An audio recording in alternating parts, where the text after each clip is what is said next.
During this time, I was working as a game warden in the state of Indiana. The income that I received from this job was determined by the arrests I made, but I never did make any arrests. Instead, I'd sit down and talk to the violators about sportsmanship, which I felt produced a greater return than the fines I could have imposed. In the meanwhile, our little girl had come on the scene, little Sharon Rose. Bless her sweet little heart. She's in heaven today. She was a darling to me. I just love little children, and I remember how happy we were together. I wanted to call her a Bible name. I couldn't call her the Rose of Sharon after Jesus, so I called her Sharon Rose. We lived in a little old house. I remember I used to come home in the evenings and she'd be sitting out there in the yard with her little four corners on. And as I came around the corner, I would touch the siren on the car that I used as a game warden. She'd know that I was coming and she'd say, "Goo, goo, goo." Then she'd hold her little old arms out and I would get her and hug her. My, she was just as sweet as she could be. Soon my wife took sick with a lung infection. Next, my brother was killed right nearby me. See, the way of a transgressor is hard. Then my father, at age 52, had a heart attack one night and died in my arms an hour later. Just a few days before he died, he was in a saloon and someone asked him to take a drink. He took the glass but started to shake. Setting it down, he started to cry and talked about his son who was preaching. He went on to say that all these years he had been wrong and his son was right. He said, "Because I am a drunkard, don't let it reflect on my boys. This is the last drink I'll ever take in all my life." Then he picked up the glass and tried to drink the contents but spilled it all over his face. Again he cried, picked up his hat and walked out. This incident was relayed to me by an insurance agent whom I later led to the Lord. Shortly before his death, he had given his heart to the Lord. God was still speaking to my heart. Then my sister-in-law died right there in her home. Everything didn't seem to be going right at my church either.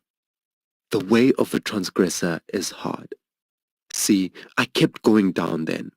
But when I failed, I believed that God still protected his gift. Then I said, "Oh, what can I do? I've made a mistake." The anointing of God had left me, and it never really returned until the angel met me in 1946. These years were the dark period of my life. All this was the result of not doing what I knew God wanted me to do. After a while, my wife got pneumonia. The 1937 flood came up suddenly and she was caught in it. I remember that night. I shall never forget it. The dike broke through up there and the city was being swept off the map. I took Hope and both babies up to a temporary hospital set up by the government. There they were all up there very sick. Hope had a temperature of 105 degrees. When I had gone to pray that evening, she had taken sick. I looked up and said, "Lord, have mercy on my wife and heal her. Will you, Lord? Because I love her." It looked like I saw something falling like a black sheet and it came right down like that. I just knew then that something was going to happen. I went and told my church people. They said that it was because I was so concerned and sympathetic, being it was my wife. I said, "No, there's a black curtain that has come between God and me. Something has separated me from him and he doesn't hear me." Oh, I was weary. The night when the flood broke through, I was on a patrol squad on the river. I was rescuing people everywhere, hauling them, piling them out like cattle. I was called then and told to come down to a place where the flood broke through on the other side. I ran down there real quick. I could hear people crying. I heard a woman screaming, "Help! Help!" I thought of what I could do and then ran and got the speedboat. I started up, but I couldn't buck those waves. The dike had broken through and those two-story houses were just shaken on their foundations. Although I tried to go against those waves, I couldn't make it. Finally, I went one way and was swept down so I could get a rope around the post of the porch when I went by. I tied the boat and left the motor running to hold it against the waves. I ran into the house and found 3 or 4 little children, picked them up and got them in the boat. Then I got the mother, packed her in the boat and started out. It was about 1 o'clock in the morning, snowing and sleeting, as I jumped in the boat and started back. Just as I got over to the land where a group of people were waiting to catch the boat as we came by, the woman started crying, "My baby! My baby!" I thought she had left her baby behind, and so leaving them there, I went back again. Part of the house had already gone when I finally reached it. I ran in and looked all around without finding anyone. Later I came to find out the baby was about 2 years old. I thought she had a little baby in there. Then as I heard the side of the house go out, I ran and jumped out of the window and landed on top of the porch. When I did, I saw my boat leaving. I grabbed hold of the rope and got in the boat as wet as I could be. I tried to start it, but there was ice all over the starter string. I just pulled and pulled, but it wouldn't start. The current caught me out in the river and the boat was just about to capsize. I couldn't get the motor started. I had a sick wife and 2 sick children in the hospital. I had just buried my daddy a few weeks before that. And there I was. I knelt in the boat and said, "Oh God, have mercy on me, a sinner.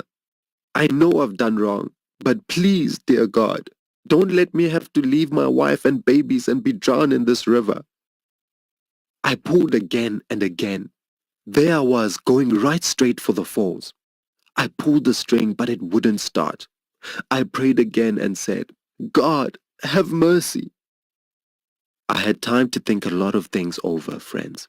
I tell you, when that hour comes and death is pushing right up against you, you'll think a lot of things that you're not thinking about now.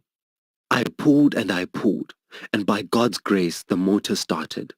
I went back and bucked the waves again and came out way down in Howard's Park, down below Jeffersonville, about 3 o'clock in the morning. Then they told me the other side of the dike had broken and come down through Lankycank Creek and cut off the government depot. I went up there real quick and found the waters had reached the temporary hospital. I met a captain standing there and said, "Captain, sir, did anybody get drowned?" He said, "No, there was nobody drowned." I said, "I had a wife and 2 sick children in there." He said, "Well, I think everybody got out as far as I know." I went on a little farther and I met my associate pastor. He threw his arms around me and hugged me as he said, "Billy boy, if I never see you again, I'll see you in the morning." That was the last time I saw him. He was killed during the time of the flood. Later, I met Major Weekly, who said, "Reverend Branham, your wife and the babies went out on a cattle car towards Charlestown, Indiana." It was sleeting and hailing as I ran to get my boat and start up there where Lankycank Creek comes through. Somebody said, "Oh, that cattle car was washed off the track up there and everyone in it was drowned." Oh my.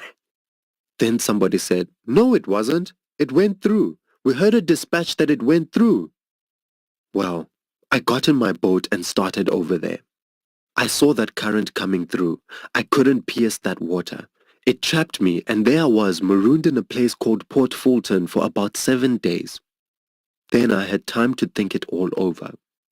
Then I prayed. I cried and wondered if my wife was dead or alive. How were my children? My mother? Finally, when the water was down, I got across and started walking. I was going up the road and I met an old friend of mine, Mr. Hay, from Charlestown. I asked, "Is my wife there?" He said, "No, Billy. Mrs. Branham is not there, but we'll find her somewhere." I said, "There was a train coming through with a cattle car full of sick people." He said, "It never stopped there." I went down to the dispatcher's office. He said, "Oh, the engineer that took that cattle car will be here in just a few minutes. He was here a while ago." When he returned, he told me, "Yes, sir. I remember a sick mother and 2 children. I left them off at Columbus, Indiana. They were very sick." That was about 7 or 8 days before, and I wondered if they were still alive. I had no way of getting around, so I just started walking up the road. As I was going along there crying, a car came up to me. In it was a friend of mine who said, "Bo, I know what you're looking for. You're looking for hope, aren't you?" I said, "Yes." He said, "Well, she's laying by the side of my wife at the Baptist Temporary Hospital in Columbus, Indiana, with tuberculosis, near death." He said, "I don't know where your babies are. I never saw them, but I saw Mrs. Branham there. You won't know her when you see her. She lost at least 25 pounds of weight. She thinks you're dead." Oh my, friends, when I think about that, something just boils in my heart. I got in the car and finally got to the Baptist church, which was used as an emergency hospital. I ran in. The place was crowded. I shouted, "Hope! Hope!" just as loudly as I could. I looked over at an old cot in the corner and I saw a little bony hand raised up waving at me. It was she. Her face was very thin and I ran to her quickly and fell down at her side crying. Oh my, she was almost gone. Her dark eyes, expressing the intense suffering she had gone through, looked up at me as I took her pale, thin hand in mine and prayed the best I knew how. But seemingly it was to no avail. There was no answer. Then I felt her hand touch me on the back. It was a doctor who said, "Are you Reverend Branham?" I said, "Yes, sir." He said, "Could I speak to you a minute?" And I said, "Yes, sir." I walked over to one side and he said, "Aren't you a personal friend of Dr. Sam Adair in Jeffersonville?" I said, "We have lived together, fished together, slept together. We are just very good friends." He said, "Well, I want to tell you, your wife is dying, Brother Branham." I said, "No, doctor, God won't let her die." "Well," he said, "as far as medical aid is concerned, she is finished. She has galloping tuberculosis, and I don't think anything can stop it now that it has gotten a hold of her." "Are my babies all right?" I asked. He said, "They're in another room. The reason they won't let them around her is because she's got tuberculosis. One of your babies is pretty good, but the other one is very sick." "Will you take me to them, doctor?" I asked. I went over there to see my poor little Billy and Sharon laying there. I looked at them and then went back to where Hope was. "Honey," I said, "you'll be all right. You'll be able to come home and everything will be okay."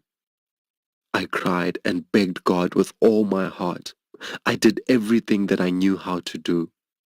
Dr. Adair, bless his heart, worked as faithfully as any man could work. We sent to Louisville for a specialist to come over, a Dr. Miller from the sanatorium. He came into the room that day, checked her over, and advised certain treatments. Dr. Adair told him, "That's what she's getting, and that's all we can do." And I said, "Doctor, isn't there any hope at all?" He said, "No hope at all, sir, unless God has mercy. I presume that she's a Christian and you are a Christian." I said, "Yes, sir, she's ready to go, but doctor, I love her. Isn't there something you can do?" He said, "Reverend Branham, my hands are tied. We've done everything that we know to do for tuberculosis." I said, "Oh my." I looked at her and thought, "Oh, what can I do?" I said to her, "I think you're going to be all right, don't you?" She said, "I don't know, dear. It doesn't matter. Only thing, I hate to leave you and the children." I said, "Well, honey, I believe you'll be all right." She said, "I want to talk to you just a minute, honey." I said, "Yes?" She said, "Did that doctor tell you anything?" I said, "Don't ask me, sweetheart. I've got to go to work now, but I'll come back every few hours." I would look at her and pray and cry and beg and plead. It looked like the heavens were brass before me. I just couldn't get anywhere.